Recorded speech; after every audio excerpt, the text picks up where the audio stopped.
amor y misericordia que tienes para con nosotros, en que nos permites el poder estudiar su palabra junto a nuestro hermano Andrés y con nuestro hermano Luis, que tienen siempre la buena actitud de conectarse para estudiar junto a nosotros. Damos gracias, bendito Señor, por este momento, dejando a un lado todos nuestros quehaceres y toda nuestra responsabilidad que tenemos en nuestra vida cotidiana, para poder concentrarnos en el estudio bíblico que vamos a tener con nuestro hermano Andrés.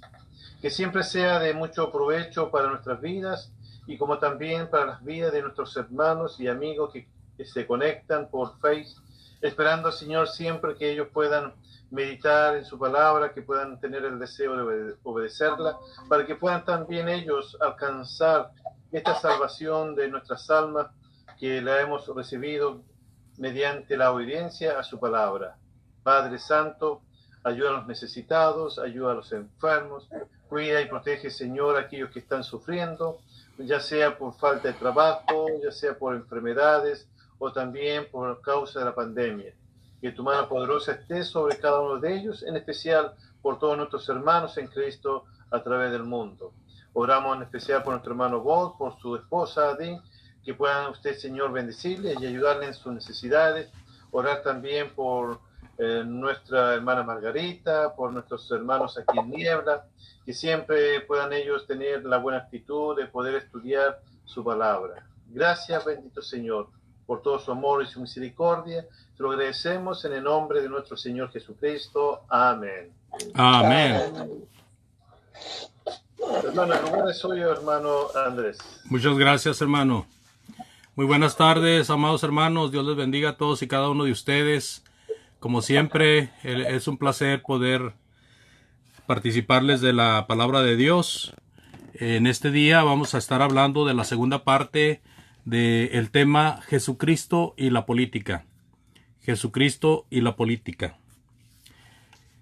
Voy a dar una breve remembranza de lo que vimos la semana pasada para poder conectar la segunda parte. Leímos algunos textos donde se ve el ambiente político que rodeaba a nuestro Señor Jesucristo, los judíos y los gentiles de su tiempo.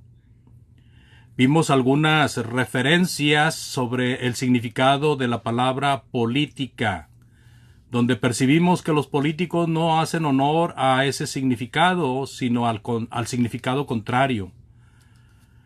Mientras política es la ciencia del bien común entre ciudad y ciudadanos, la política de la mayoría de los políticos es bienestar privado o reducido a élites, a pequeños grupos, que son los que tienen el poder económico, generando así precisamente el uso del término política, usándolo al revés, ¿verdad? Y muchas veces la política es como el mundo al revés.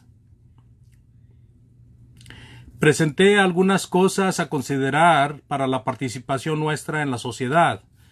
Por ejemplo, a grandes pasos vimos la sujeción a las autoridades, pero la sujeción a las autoridades no nos impide el levantar la palabra de Dios. De tal manera que si las autoridades nos impiden hacer algo que Dios nos dice que hagamos, primero es Dios, ¿verdad? Como le pasó a Pedro y a Juan cuando fueron amenazados por las autoridades judías de que no predicaran más en el nombre de Jesucristo, y ellos dijeron, bueno, pues consideren que es justo hacer lo que Dios manda o lo que el hombre manda. Nosotros seguiremos predicando el evangelio.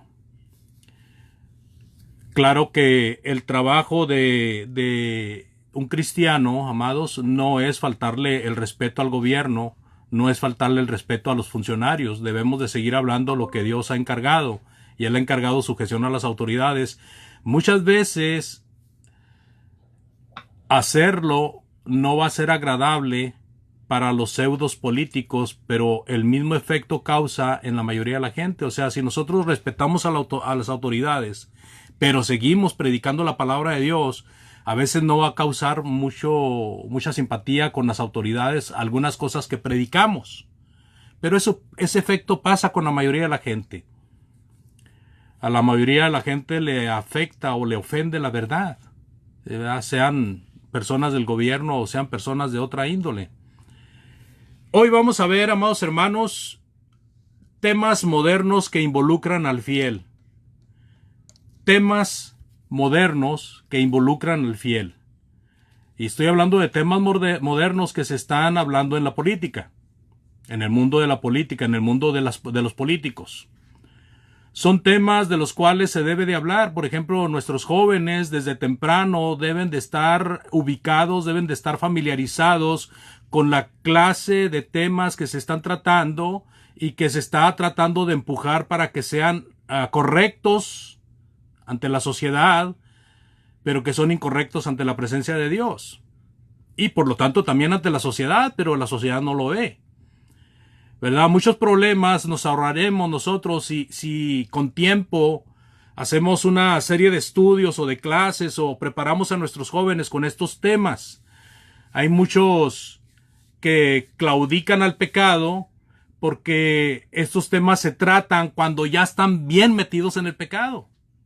Y es cierto, la palabra de Dios debe ser predicada a tiempo y fuera de tiempo, pero este tipo de temas, hermanos, debe de predicarse a tiempo, y eso nos ahorrará muchos dolores de cabezas con los jóvenes, especialmente con nuestros hijos, con los hermanitos de la iglesia, las hermanitas jóvenes.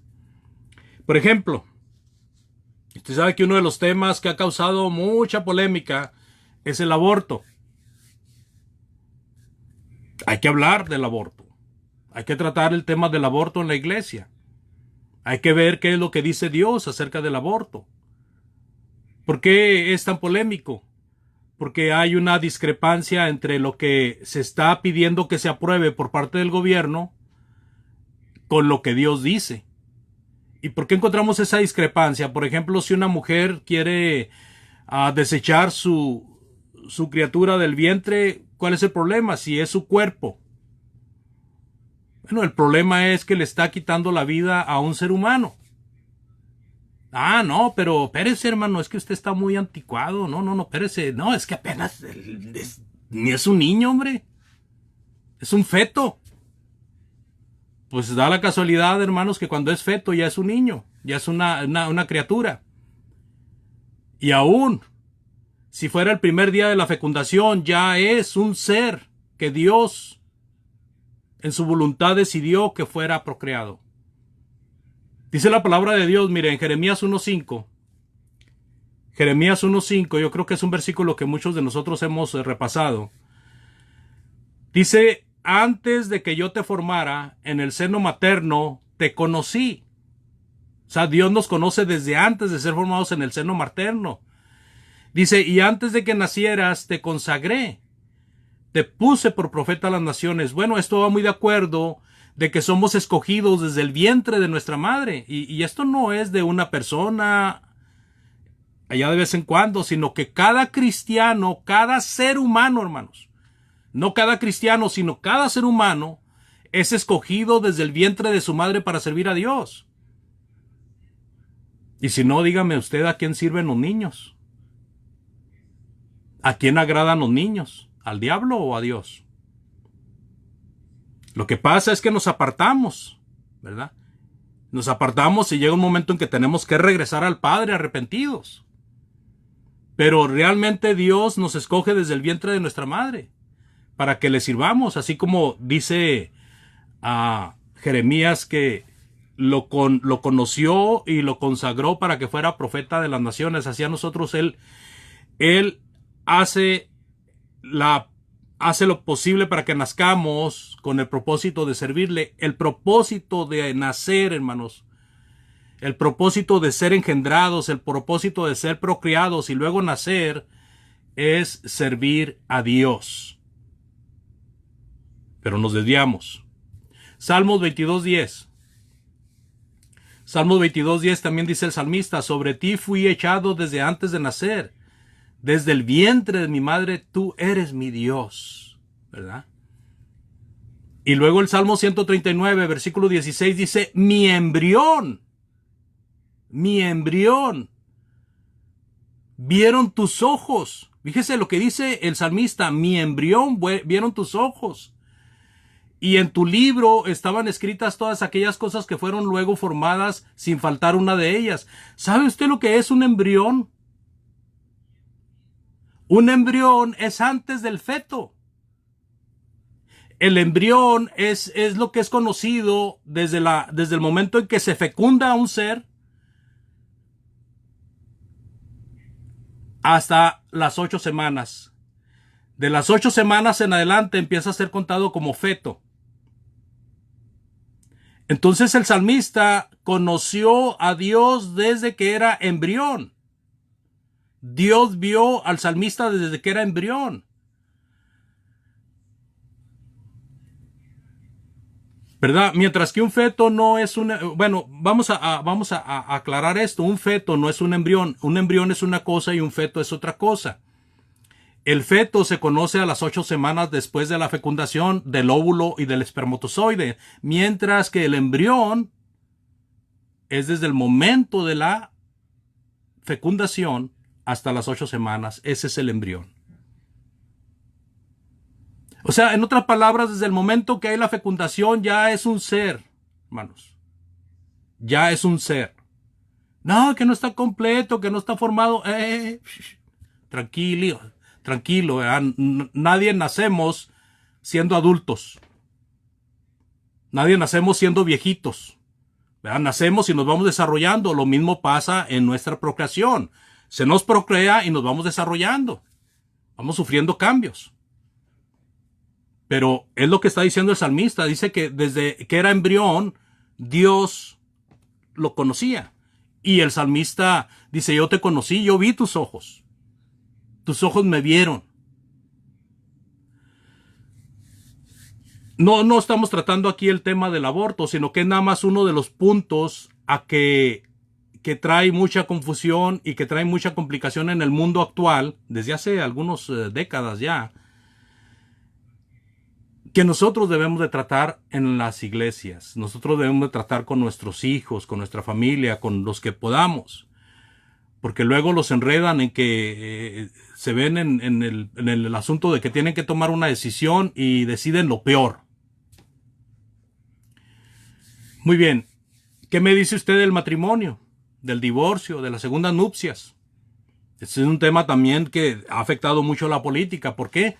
Porque se ha peleado mucho para que el matrimonio sea deshecho por cualquier causa. Y que se pueda casar la persona otra vez. ¿Sí? Antes estaba muy metida la Iglesia Católica en esto, ahora ya no está metida en esto. En muchos países latinos ya no se mete tanto la Iglesia Católica, a menos de que las personas sean católicas y que aboguen al catolicismo o que apelen al catolicismo, como algunos católicos lo han hecho y han ido a pedirle perdón al Papa para que les permita volverse a casar, imagínense, como si eso les fuera a limpiar. Hay mucho problema en esto. Entonces tenemos que enseñar también acerca del tema del matrimonio, del divorcio, de las segundas nupcias. ¿Por qué? Porque el mundo, el gobierno, los jueces, las autoridades están tomando partido para lo que la mayoría de la gente quiere. Divorciarse por cualquier cosa y casarse cuantas veces sea posible, siguiendo el ejemplo de las grandes estrellas de la televisión, del cine, etcétera, del mundo del espectáculo. Y esto fomenta la fornicación. Pero también es una situación muy importante porque estas clases que se dan en las escuelas, vamos a hablar de la escuela primaria, de la escuela secundaria, en algunas partes en la escuela preparatoria, que es la escuela que ya está antes de lo que es la universidad, se les está enseñando a los jóvenes de que deben de cuidarse. Y cuando se les enseña que deben de cuidarse, se les está enseñando que pueden tener relaciones extramaritales. Y se les enseña cómo usar preservativos. Y se les enseña cómo usar anticonceptivos. El fin, entre comillas, es para que no haya tanta madre soltera, para que no haya tanto niño sin padres. Pero el fin principal, hermanos, es la fornicación. Eso es lo que genera la fornicación. De tal manera que ahora los jóvenes primero se comen el pastel y después dicen, pues a ver si me caso. ¿Ya? Eso se fomenta mucho gracias a que el gobierno da el permiso para que los centros de educación puedan ayudar a los hijos a entender que, pues, que pueden tener relaciones sexuales, ¿verdad? Nomás con que se cuiden. ¿Qué me dice de la homosexualidad? ¿Qué me dice de los matrimonios homosexuales? Hay tantas cosas, hermanos. Primero a los Corintios 6:9 nos advierte. Primero a los Corintios 6:9. ¿No sabéis que los injustos no heredarán el reino de Dios? No erréis, ni los fornicarios, ni los idólatras, ni los adúlteros, ni los afeminados, ni los que se echan con varones. ¿Verdad? Habla de fornicación, de adulterio, habla de feminismo, habla de afeminados, y habla de personas que tienen sexo con el mismo sexo. Hay otro tema también que se ha discutido mucho, ¿verdad? Y yo sé que muchos hermanos también están en controversia, porque unos dicen que sí y otros dicen que no. La pena de muerte. Usted sabe que la pena de muerte no en todos los estados de una nación se permite, pero por ejemplo aquí en Estados Unidos ya pienso que más de la mitad de los estados aprueban la pena de muerte. Pero ¿por qué no se ha aprobado en todos? Porque hay una gran discusión. Y aún entre hermanos en Cristo hay discusión. Yo le confieso, yo cuando empecé el camino en el Señor, si a mí me decía un hermano que la pena capital impuesta por el gobierno para un delincuente no era pecado. Y yo me sorprendí. ¿Cómo que no es pecado? Pues si Dios dice que no matemos, bueno, sí. Pero cuando hablamos de la autoridad terrenal, hablamos de un nivel que tiene cierta autoridad para cosas que no cualquier ciudadano tiene. Y la autoridad, o sea, el gobierno o los que cuidan el orden, tienen autorización divina y dice no en vano lleva la espada. Entonces la pena capital, yo aunque no estoy de acuerdo con la pena capital, ahora me doy cuenta de que hay parámetros bíblicos que enseñan que puede ser posible o que es posible la pena capital en un país si decide hacerlo. Yo no sé qué piense usted, pero ese es uno de los temas también que se discute. Sería bueno estudiarlo, ¿verdad? Tener debate sobre eso, porque son temas que cuando está uno en la mera hora hace una mala decisión. Es mejor estar prevenido. Así de que el divorcio... ¿qué me dice del juego? ¿Qué me dice del juego? También es algo que el gobierno está ahorita de que le sueltan una gran cantidad de dinero y está aprobando para que se hagan casinos, ¿verdad? Mientras que la ciudadanía algunos no quieren y otros sí quieren. Y entonces hay mucha controversia y hay mucho debate de que si en cierta ciudad se va a permitir que se ponga un casino o varios casinos, ¿verdad? Como en Las Vegas. Y en muchas partes de Estados Unidos, aquí en Indianápolis hay casinos. Y hace poco, esos entraron hace poco. O sea, apenas hace poco se permitieron. Y así en muchas ciudades de Estados Unidos se han permitido los casinos. Pero no era así al principio. Al principio nada más se conocía Las Vegas, o el lugar de los casinos.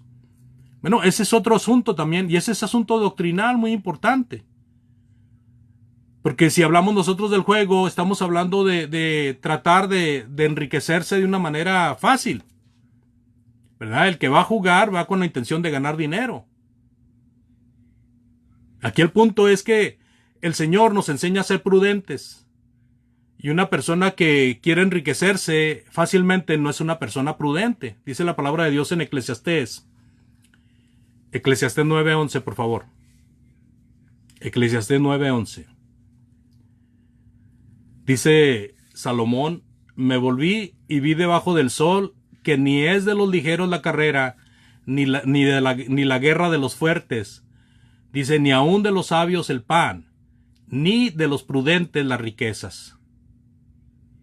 Ni de los elocuentes el favor, sino que tiempo y ocasión acontecen a todos.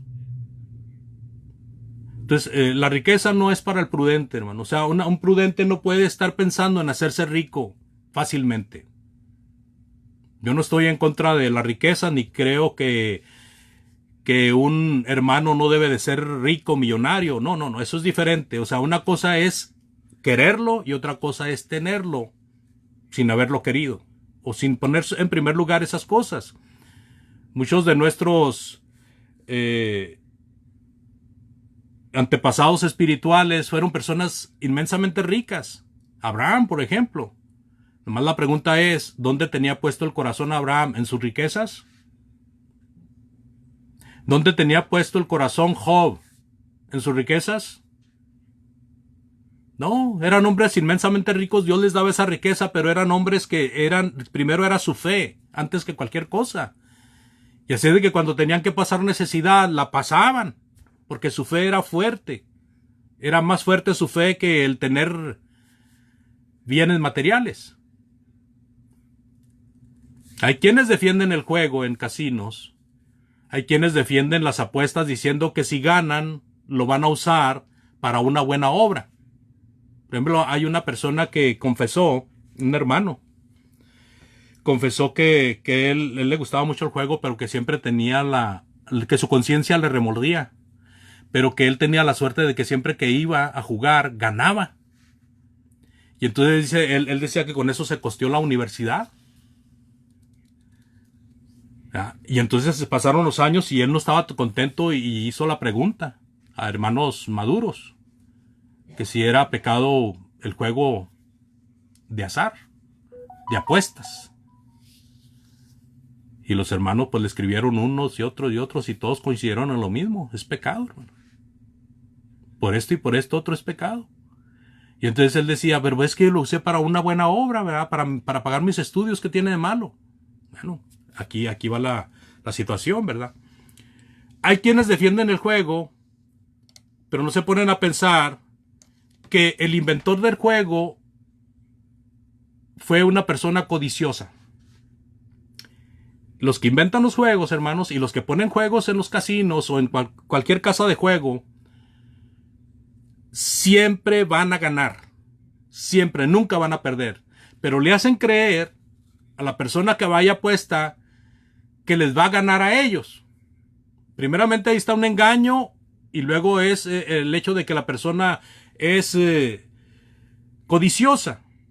El que está haciendo negocio con eso está engañando y está siendo codicioso. El que quiere ganar, el que va a jugar, está siendo codicioso. Independientemente si gane o pierda, está siendo codicioso porque quiere ganar. Y está gastando lo que no es de él. Porque si yo traigo un peso en la bolsa, hermanos, no es mío.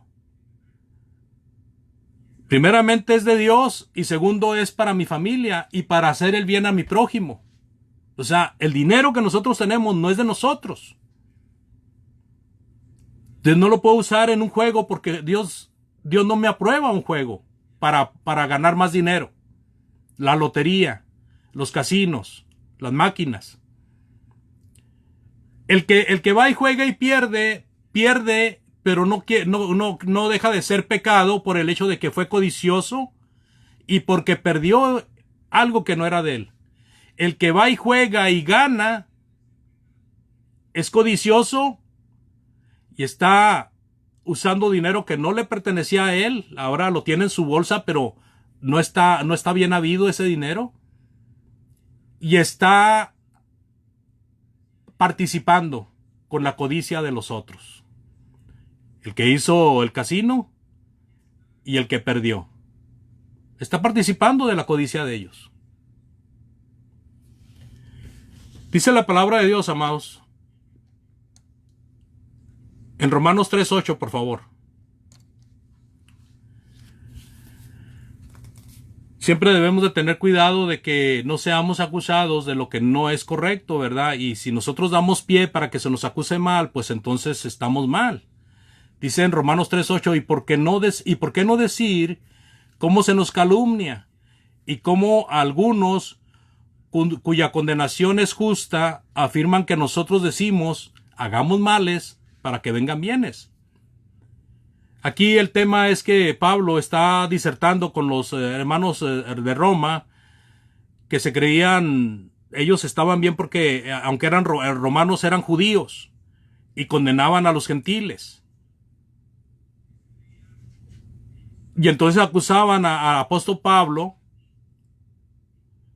de que el apóstol Pablo era un hombre de dichos, y este dicho era hagamos males para que vengan bienes, o sea que el apóstol Pablo hacía males para que vinieran bienes. Y el apóstol Pablo sabe bien que ese dicho no es correcto, y también él no es autor de ese dicho. Pero eso es lo que hace mucha gente, amados, por eso lo cito. Como este que le comentaba, ¿qué importa si gano dinero y lo gasto en algo bueno? Es como decir, hermanos, voy a ir a robar una tienda, ¿verdad? Yo sé que ahí se maneja mucho dinero, voy a ir a robarla, pero pues voy a echar bastante dinero de ofrenda. Imagínense, hermano. Imagínense.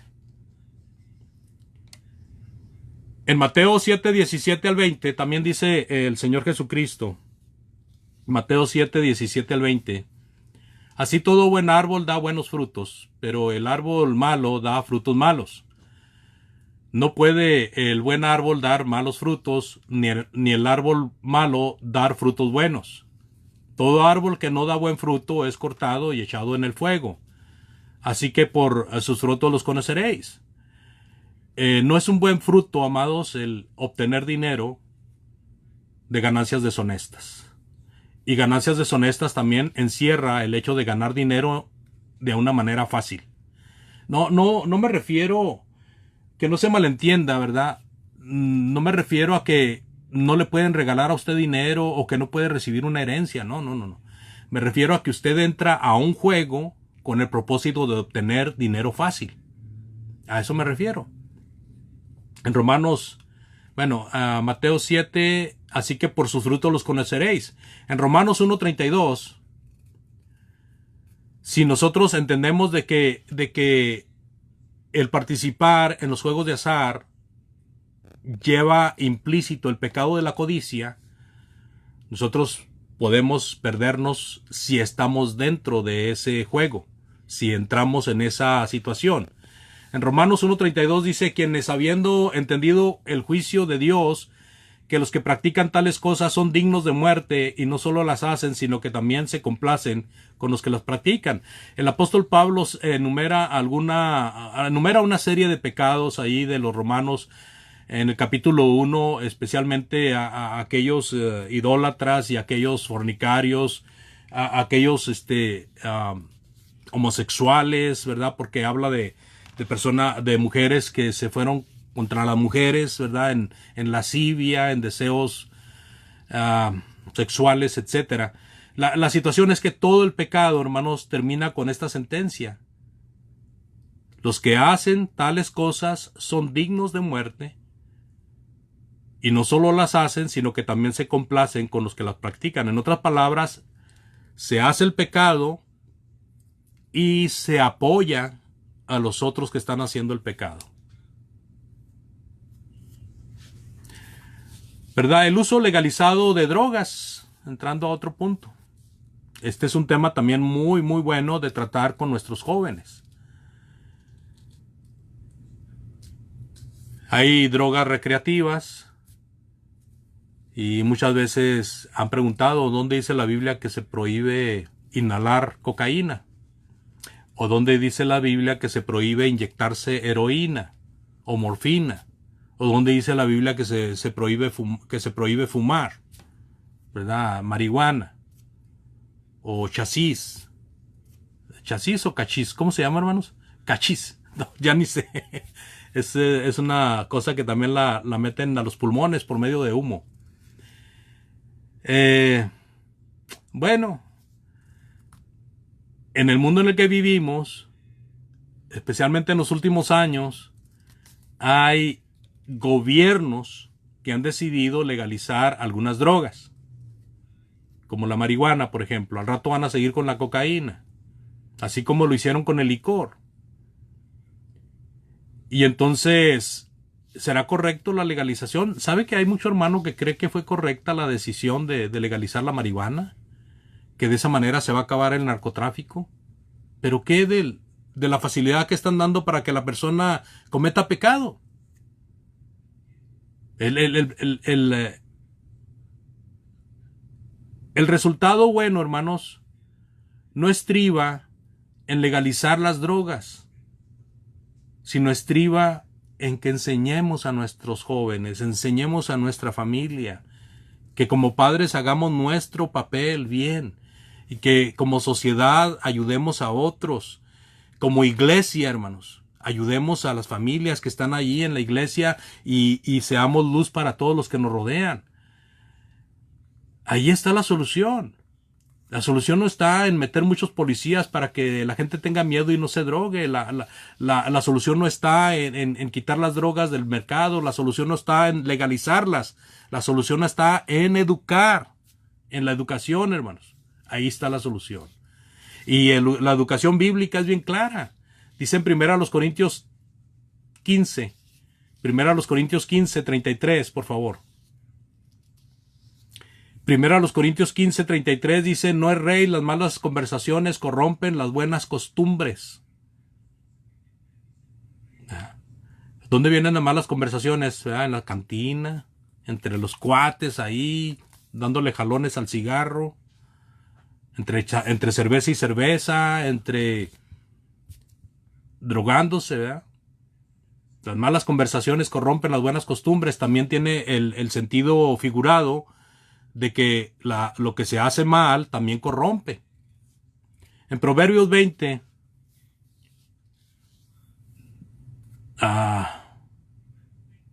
bueno, no agarré bien el texto, hermanos, no sé si sea 21 o 1:20, pero dice, el vino es escarnecedor y la cerveza alborotadora.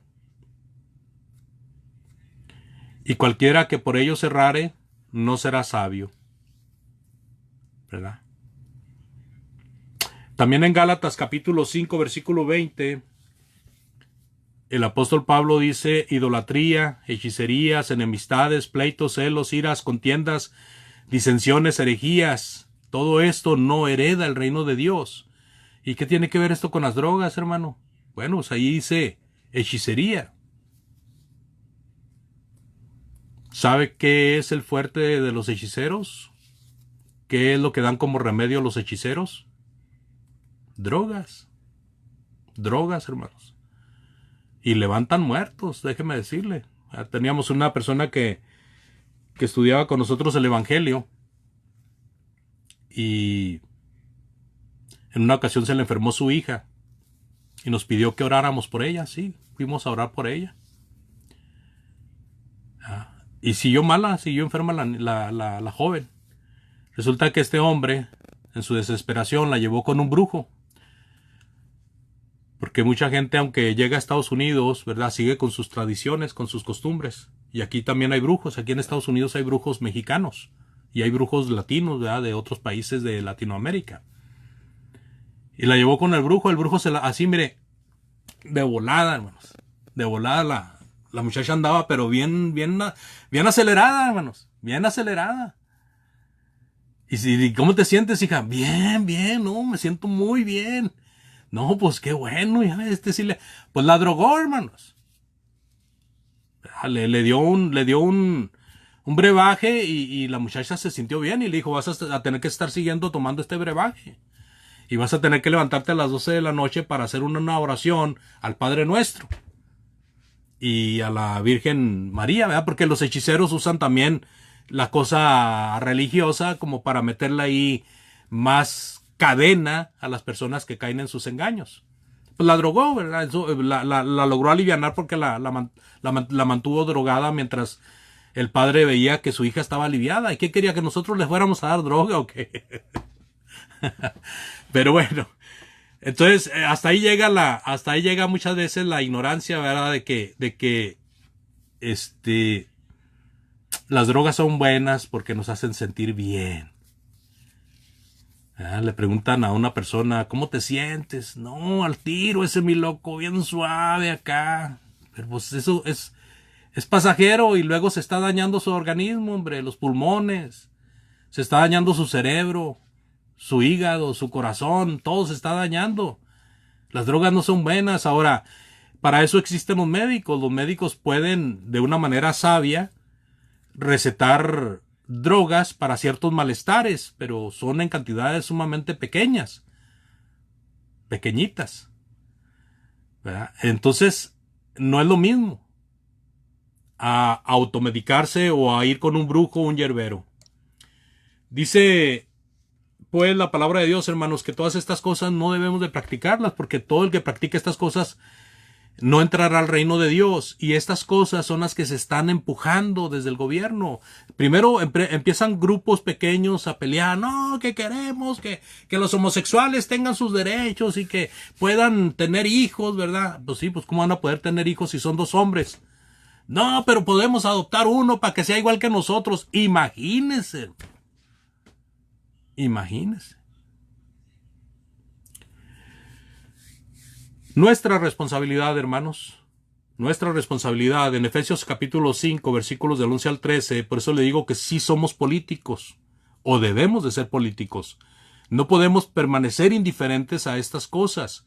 Dice en Efesios 5, del 11 al 13, dice el apóstol Pablo, no participéis de las obras infructuosas de las tinieblas, sino más bien reprenderlas, porque vergonzoso es el hablar aún de lo que ellos hacen en lo secreto.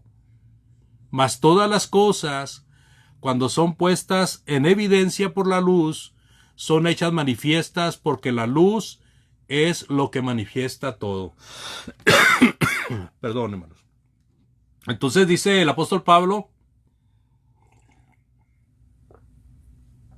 que no participemos de las obras infructuosas de la carne, sino al contrario, que las reprendamos. ¿Cuál es nuestro deber? Nuestro deber no es buscar un papel de senador, hermanos. Nuestro deber no es buscar un papel de diputado, de legislador. No, nuestro deber es levantar la palabra de Dios, hermanos. Ese es nuestro deber. Esa es nuestra principal responsabilidad.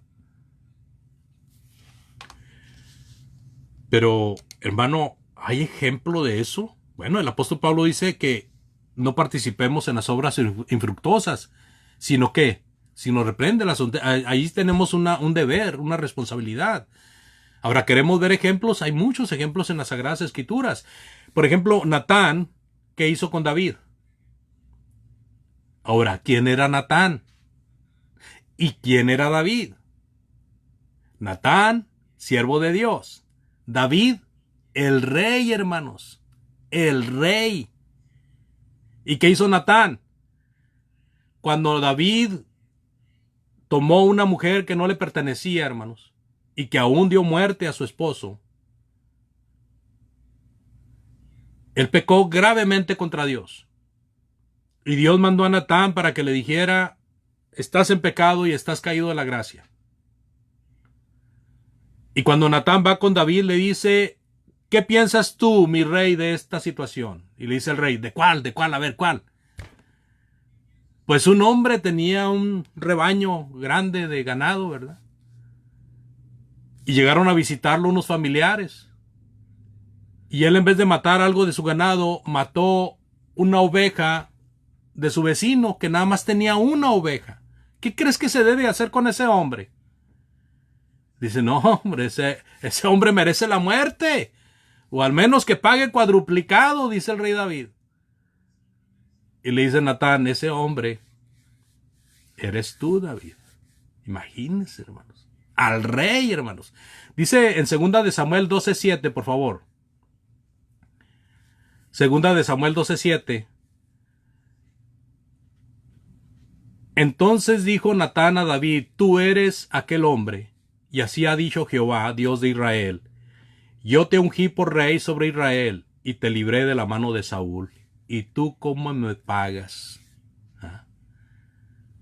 Imagínense.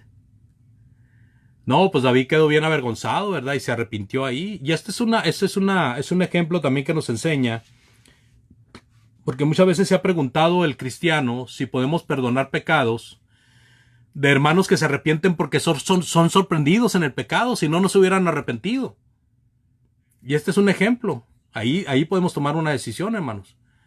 David no se hubiera arrepentido si no lo hubiera sorprendido Natán. Yo pienso que hubiera seguido pecando. No sé si me explique. Entonces, muchas veces viene alguien, sorprendemos a alguien en pecado, le decimos que está en pecado, se arrepiente.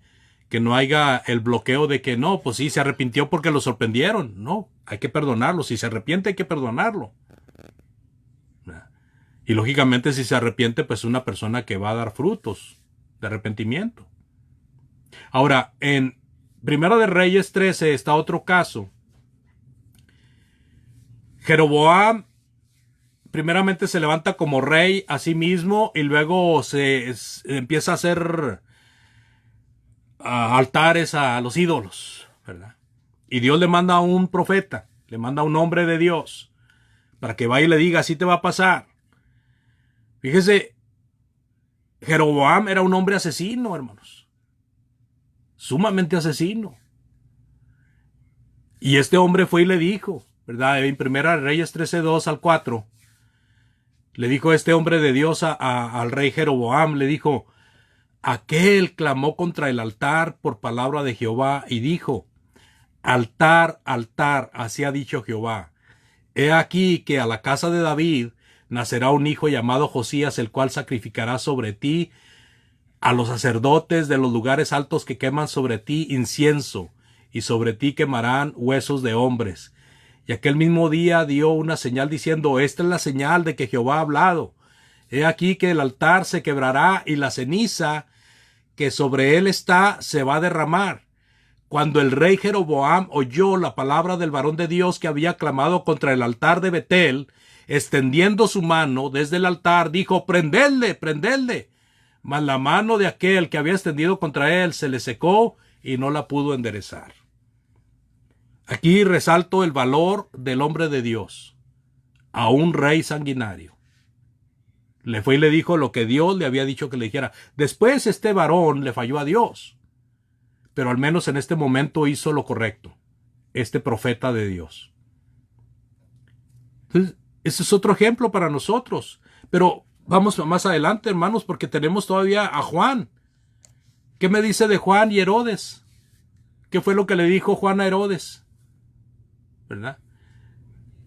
Dice en Mateo 14, versículos del 1 al 5, Mateo 14 del 1 al 5, en aquel tiempo Herodes, el tetrarca, oyó la fama de Jesús y dijo a sus criados, este es Juan el Bautista, que ha resucitado de los muertos, y por eso actúan en él estos poderes. ¿Por qué dijo eso Herodes? Porque Herodes había prendido a Juan y le había encadenado y metido en la cárcel por causa de Herodías, mujer de Felipe su hermano, porque Juan le decía, no te es lícito tenerla, y Herodes quería matarle, pero temía al pueblo porque tenían a Juan por profeta. Bueno, entre los Herodes, hermanos, pues hubo mucha sangre, ¿verdad? La familia de los Herodes fue una familia que simpatizaban con la ley judía, pero estaban a los pies de los romanos, ¿verdad? Y tenían la responsabilidad política ante los romanos para gobernar sobre los judíos. Y Herodes el Grande es aquel que en el tiempo de Jesús nuestro Señor, cuando nació, hizo aquella matanza de niños. Estos que están aquí ya son hijos de este Herodes, ¿verdad? Tanto Felipe, que se menciona ahí, que era Felipe Herodes I, y este Herodes, que es el que mandó encerrar a Juan y después lo mató, que viene siendo Herodes Antipas. Pero hay que resaltar aquí, de una manera muy digna, hermanos, el papel de Juan, cómo Juan se atreve a hablarle a un tetrarca de esta manera. ¿Cómo se atreve a decirle que no es lícito que tenga como esposa a la mujer de su hermano? ¿A él qué le importa? Bueno, sí le importaba. Sí le importaba. Y este hombre, Juan el Bautista, fue sumamente valiente contra este tetrarca, con este presuntuoso, con este fornicario, adúltero. Y yo no creo que Juan le haya dicho esto a Herodes solamente por mortificarlo, sino que realmente se lo dijo porque Juan venía para hablar en contra del pecado y venía para anunciar de la forma en que la persona podía recibir el perdón de pecados. Imagínese si la reacción de Herodes hubiera dicho, gracias Juan, ¿qué debo de hacer? No, pues arrepiéntete, ¿verdad? Y vente para bautizarte. ¿Ah? Porque el bautismo de Juan también era para perdón de pecados. Pero no, ¿verdad?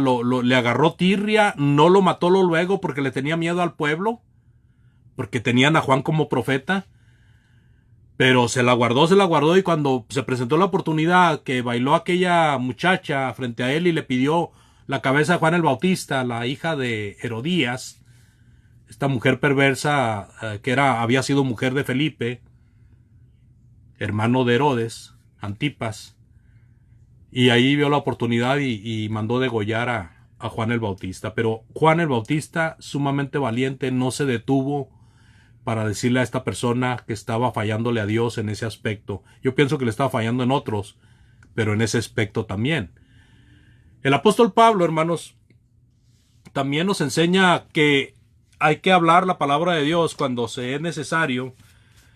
Y él disertando, ¿verdad? Tratando de hablar acerca de por qué los judíos lo querían tener preso, las autoridades judías, pues hace defensa de su ministerio como apóstol y como predicador de Cristo. Y cuando le toca hablar con Félix, dice en Hechos 24:25, por favor. Hechos 24:25 dice, pero al disertar Pablo acerca de la justicia, del dominio propio y del juicio venidero, Félix se espantó y dijo, ahora vete, pero cuando tenga oportunidad te llamaré. Bueno, ¿qué le estaba predicando Pablo a Félix? Le estaba predicando la palabra de Dios, hermanos. Le estaba hablando de la justicia de Dios, la justicia venidera. Le estaba hablando del dominio propio, que era algo que estaba escaso entre los reyes, entre los gobernantes. No tenían juicio, no tenían dominio propio, no eran personas prudentes. Y cuando le habla del juicio venidero, pues olvídese. Félix se espantó, dijo, no, ¿sabes qué? Ahí te voy a oír en otra ocasión, ahorita ya mejor no. Así de que, mis amados hermanos, si tenemos fresco en mente el punto anterior en que necesitamos hablar con nuestros jóvenes acerca de estos puntos que están metidos en la política, y ahora vemos el ejemplo de que es correcto hacerlo en cuanto esté a nuestro alcance, hacerlo. Y lo menos que podemos hacer es levantar la voz, ¿verdad? Ante la verdad, ante la gente que nos oye, a la gente que está alrededor nuestro. No dejar de predicar la verdad por temor a que nos vayan a matar.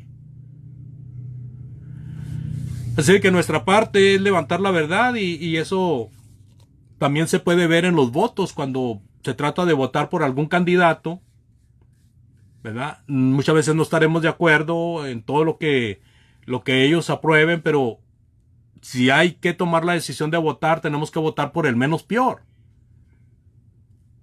Porque el voto es una responsabilidad como ciudadanos, ¿verdad? Al enseñar la palabra de Dios, también haremos honor a la verdad, haciendo ver lo que dice Dios acerca de tal o cual tema, y de esa manera también la gente estará viendo lo que Dios dice acerca de ello. Que lo acepten o no, ya no es tanto cosa de nosotros.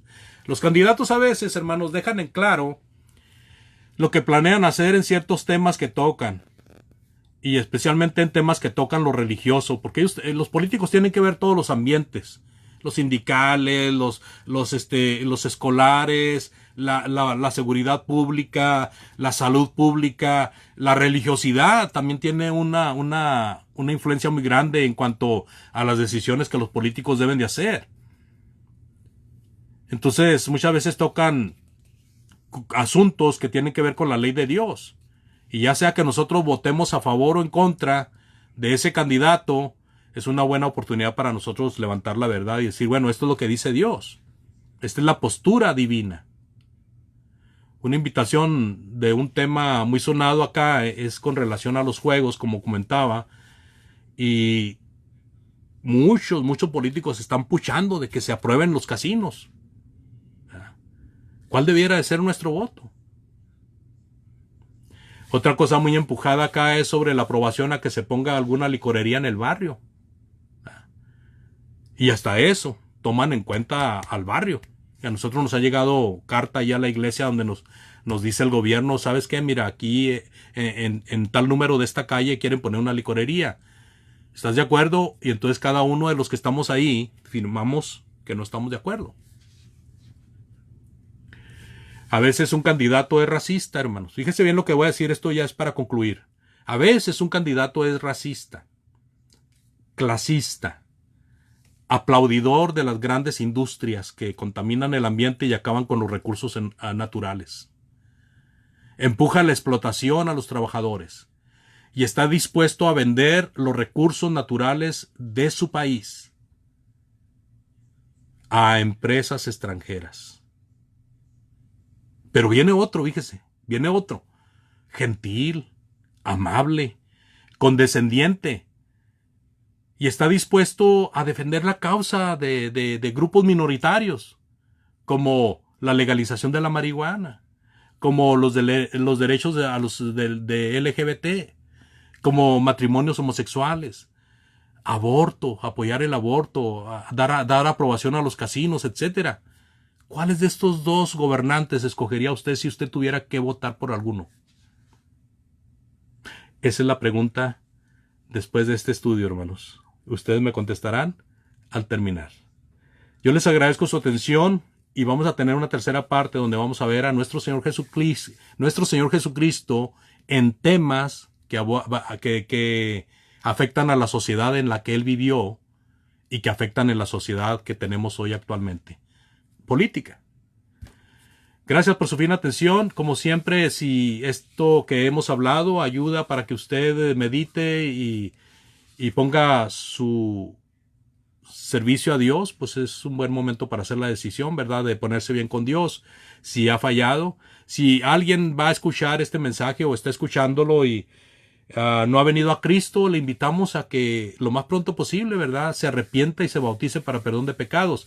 Agradezco su atención nuevamente, muchas gracias, Dios les bendiga, y así dejamos el tiempo a nuestro hermano Marcos. Gracias por su paciencia, hermanos. Amén. Muchas gracias, hermanos. Voy a dejar el espacio a los hermanos para que puedan comentar o si tienen preguntas, dudas. Tema bien profundo, bien importante, un tema donde debemos también nosotros hacer conciencia de la importancia de ser un ciudadano y donde lo que tenemos que hacer es elegir bien. Dejo el espacio a los hermanos, preguntas, comentarios. Buenas tardes. Buenas tardes. Hermano, le quería hacer una consulta al hermano Andrés. Lo que pasa es que yo me perdí la primera parte porque resulta que estaba en estudio en mi iglesia y quería preguntarle si él va a subir a su canal este estudio hoy día. Sí, hermana, cómo no, se lo mando al hermano Marco y que se lo ponga a él a usted, como la vez pasada. Ya, es que lamentablemente me perdí la mitad, entonces estoy como colgando la primera parte. Así que le agradecería, hermanito, que por favor le mandara al hermano para que para poder verlo. Seguro que sí, hermana. Ya, muchas gracias, muy bueno, ¿eh? No, gracias a Dios, hermana. Gracias a Dios, gracias por su comentario. Ya. ¿Alguna otra pregunta, comentarios, hermanos? Hermano Mario, que lo veo tan calladito ahí. Silencioso. ¿Por quién votarían, hermano? Hermano, yo votaría por el que, bueno. Por ninguno. Por ninguno. Hermano Mario, ¿qué te parece? Muy bueno. Usted que vive en un país tan difícil y complicado también. Así es. Un buen tema, hermano. Tenemos que estarlo siempre estudiando y predicando, porque vienen jóvenes nuevos, nos vamos a encontrar con esas decisiones, qué hacer en ese momento. Y tenemos que estar bien edificados en la palabra de Dios para tomar buenas decisiones.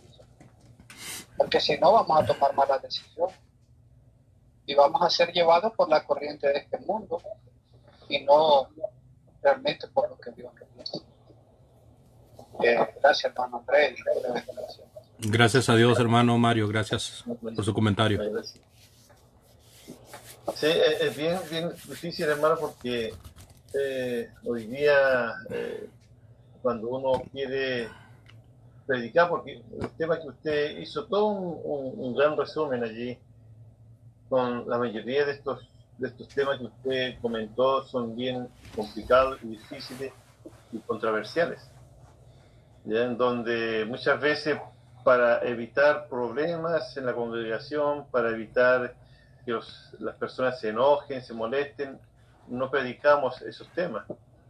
Temas como el matrimonio, el adulterio, la disciplina, tema del aborto también, porque también es difícil, algunos tienen sus ideas, sus pensamientos, eh, son la responsabilidad que tienen las personas, los hermanos, o sea, todos esos temas que muchas veces indirectamente obliga a los hermanos a tomar sus responsabilidades, eso también hace que muchas veces los hermanos se enojen, se molesten, y entonces para evitar eso no lo hacemos, o no se hace.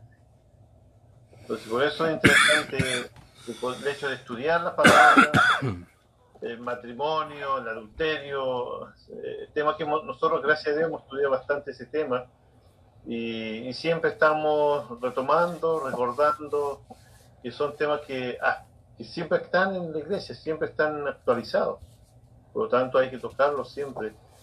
Y aunque muchas veces los hermanos no se molesten o no les gusten o quieren que cambiemos de tema, entonces, pero son cosas que son necesarias para los jóvenes que vienen hoy día con esta idea del matrimonio, que no se quieren casar, que quieren probar, que quieren vivir, ¿no es cierto?, primero un tiempo y después vemos si nos casamos o no.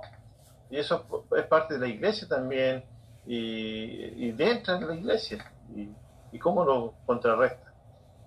Y los hermanos, muchas veces los papás, tienen que tener conocimiento para poder saber qué es lo que está bien y qué es lo que está mal. Así es, hermano.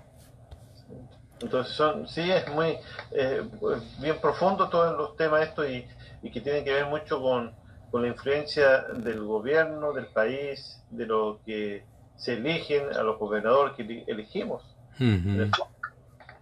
Y eso afecta a la iglesia, sí o sí afecta a la iglesia. Así porque es. todas estas ideas llegan a la iglesia, los jóvenes vienen con esta idea, el feminismo, el homosexualismo y tanta cosa más que hay hoy día que es difícil de poder controlar. Y si los hermanos no están preparados, no van a pasar por arriba. Uh-huh. Así que muy interesante, hermano, su lección. Gracias por darse el tiempo de poder... Y con mucho cuando estoy preparando este material y gracias a ustedes porque pues me dan ese empuje, ¿verdad? Ese combustible para preparar estos estudios. Estos estudios no los había, este estudio no lo había dado, hermano. Esa es la primera vez que lo doy. De la política. Entonces, sí, no lo he dado ni siquiera ahí en donde yo me reúno. Bueno, muy bueno. Yo creo que son temas que hay que tocar y poder implementarlo también en la iglesia. Gracias, hermano. Gracias a Dios, hermano.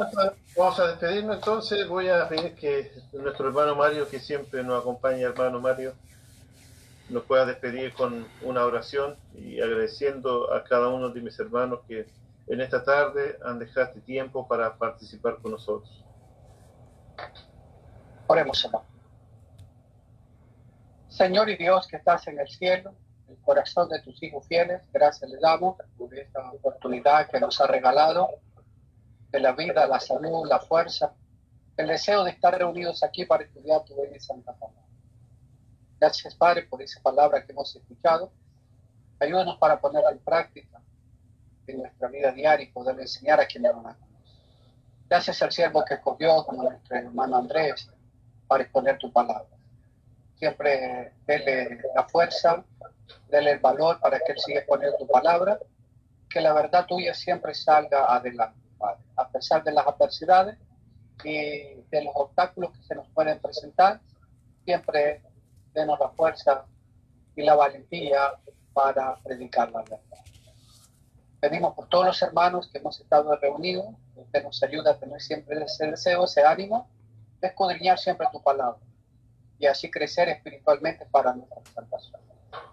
Le pedimos, Padre, que nos ayude a tener un descanso tranquilo, que es tu voluntad prestarnos la vida de ti mañana, nos ayude para andar como es digno de ti, sirviendo, glorificando y alabando a tu nombre.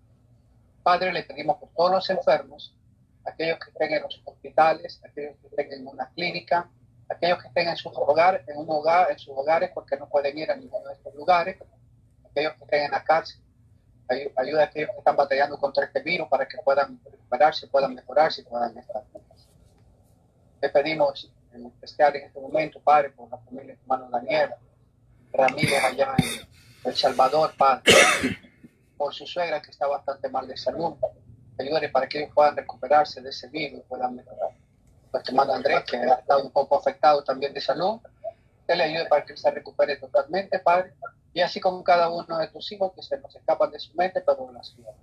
Guárdanos, protégenos, cuídenos, Padre, siempre a poner nuestra vista en usted y en nadie más. Todas estas cosas se las rogamos a través de Cristo, nuestro Salvador. Amén.